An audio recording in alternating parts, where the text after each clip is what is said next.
Hey guys, welcome back to my channel here. It's Lavender here, and today I am back with another political video, comrades. Today I want to talk about the vile nature / history of Winston Churchill and Gandhi himself. Files, deep dive into this, pure evil. So let's get started in this video. My YouTube videos related to this topic will be on the screen right now. Churchill is fawned over in Britain and held up as a national hero around the world of the nation of Britain, voted greatest Briton of all time. Today I want to expose the true, real nature and history of this evil man who should not be praised at all. Churchill was not only a racist, but he also was a genocidal, colonizer, imperialist war criminal, capitalist pig maniac. He was crazy. There have been a number of attempts to rehabilitate the image of this evil man, and along with the imperialist British colonizer empire itself in recent years. Here is his bloodthirsty track record history of Winston Churchill himself. So let's start off in India, Kenya, South Africa, Palestine, Ireland, and Saudi Arabia. Very few people in the world know about the genocide in India. Churchill's hatred for Indians led to 4 million plus people starving to death during the Bengal famine era of 1943. He said in this quote how he felt about them. "I hate Indians. They are beastly people with a beastly religion," he would say constantly. The British Army took millions of tons of rice from the starving people of India to ship to the Middle East, where it wasn't even necessary or needed. When the starving people asked for food, Churchill said the famine was all their fault because they were breeding like rabbits. He refused all of the offers of other countries to send food aid to India throughout World War II. India was forced to lend Britain money. The truth is, Churchill never waged war against fascism because he is a fascist. He went to war with Germany only to defend the British Empire and the British interests themselves.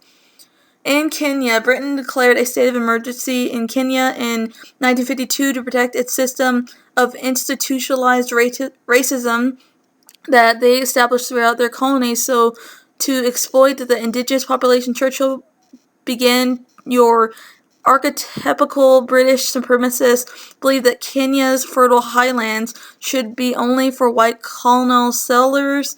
He approved of the forcible removal of the local black population in that area. At least 150,000 men, women, and children were forced into concentration camps. Children's schools were shut down by British imperialists who branded them training grounds for anti-imperialism, rebellion, and revolution. Rape, castration, cigarettes, electric shocks, and fire, all used by the British to torture the Kenyan people on Churchill's watch and will. In South Africa, it was Churchill who planted the seed to strip voting rights from black people who lived in South Africa. In June 1906, Churchill argued that Africans should be allowed African-Terriers should be allowed a self-rule, which would mean black people would be excluded from voting altogether. In 2012, Churchill was honored with a statue in Jerusalem, Israel, for his assistance to Zionism and regard the Arab population of Palestine to be a lower manifestation. He went on to also express that his racist views about race once again not admit, for instance, that a great wrong has been done to the Red Indians of America or the black people of Australia. I do not admit that a wrong has been done to these people by the fact that a stronger race, a higher grade race, a more worldly wise race, to put it that way, has come in and taken their place. On this topic of Ireland, in 1904, Churchill said, "I remain in the opinion that a separate parliament for Ireland would be dangerous and impractical." Churchill's ancestry is linked to that of loyalism to Britain. Only he sent the thugs to Ireland to terrorize at will. He sent the British people there to attack the civilians in the area, attacking civilians and civilian property. That made Churchill really proud of them, ramping up across the country, carrying out reprisals. He went on to describe them as gallant and honorable officers. It was also Churchill who conceived the idea of forming the Alakars, who carried out the Croke Park massacre that killed 14 people. Churchill went on to remark, "The bloody Irish, what have they ever done for our wars. Basically, a typical capitalist pig imperialist war criminal response. When it comes to Saudi Arabia, he was fine with them as long as they did not threaten British imperialism and British interests as a whole. Churchill knew full well the dangers of Wahhabism, which is a form of Islam. He gave a speech in 1921 where he stated that the King of Saudi Arabia hold its article of duty as well as faith to kill all those who do not share their opinions and to make slaves of their wives and children. Women have been put to death in Wahhabi villages for simply appearing in the streets. They are intolerant, well-armed, and bloodthirsty. However, Winston Churchill did not seem to care. He was very content to use the House of Saud's twisted ideology for the benefit of British imperialism. Churchill went on to write that his admiration for the Southern leader was so deep because of his unfailing loyalty to us and the British.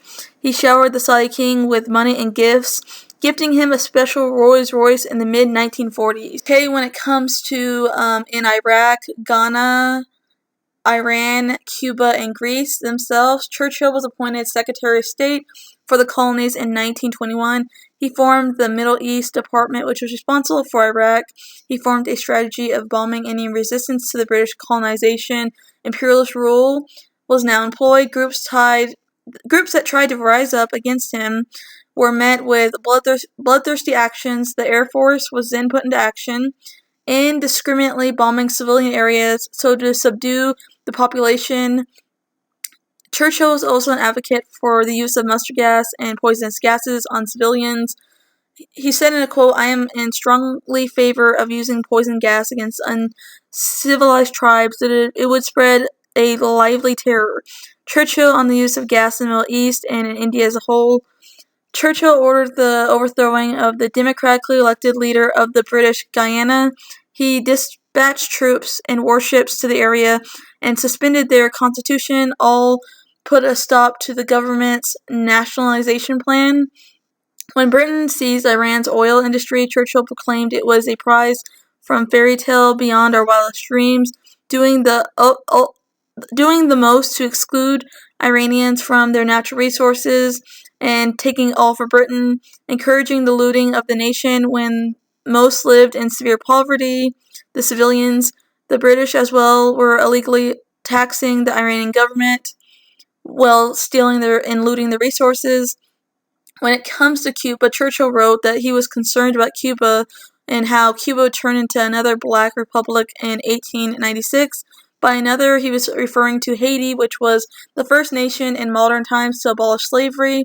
Haiti has been punished for doing so ever since by the United States, Britain, all these imperialist countries. Even to this day, the country of Greece, the British Army under the guise of Churchill began a massacre on the streets of the area in the month of December 1944. 28 protesters were shot dead, a further 128 injured. Who were they? Were they supporters of Nazism? No, they were actually anti-fascists and against Nazis. The British demanded that all guerrilla groups should disarm. On the 2nd December of 1944. The following day, 200,000 people took the streets to protest. And this is when the British Army, on Churchill's own orders, turned their guns on the people and began shooting. His actions in the month of December were purely out of his hatred and paranoia for communism, because he's the one who's spreading, communism phobia. And on April 1945, Churchill said that the Nazi collaborators in Greece, in many cases, did the best they could to shelter the Greek population from the German oppression, and went on to say that the communists are the main foe and the true enemy. Now on to Gandhi himself. Gandhi, people like to use his quotes on Twitter, Facebook, and other social medias, talking about how much of an awesome hero he really is, when the reality is that he was no hero. He was a vile, evil man. Not only a complete racist, but he also was a pedophile and a Hitler fascist ally as well. This man Gandhi only fought for white people and Indian people, not African descent people or Africans themselves, calling them hundreds of racial slurs in his quotes in his book.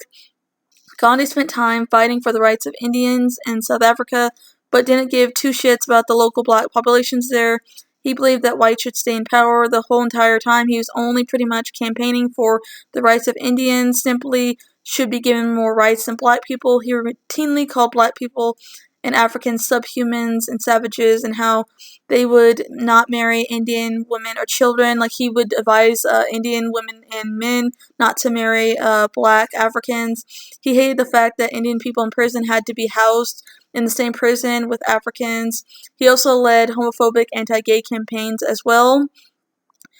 Here are a couple of his quotes about this subject. A general belief seems to prevail in the colony that Indians are little better, if at all, than savages or the natives of Africa.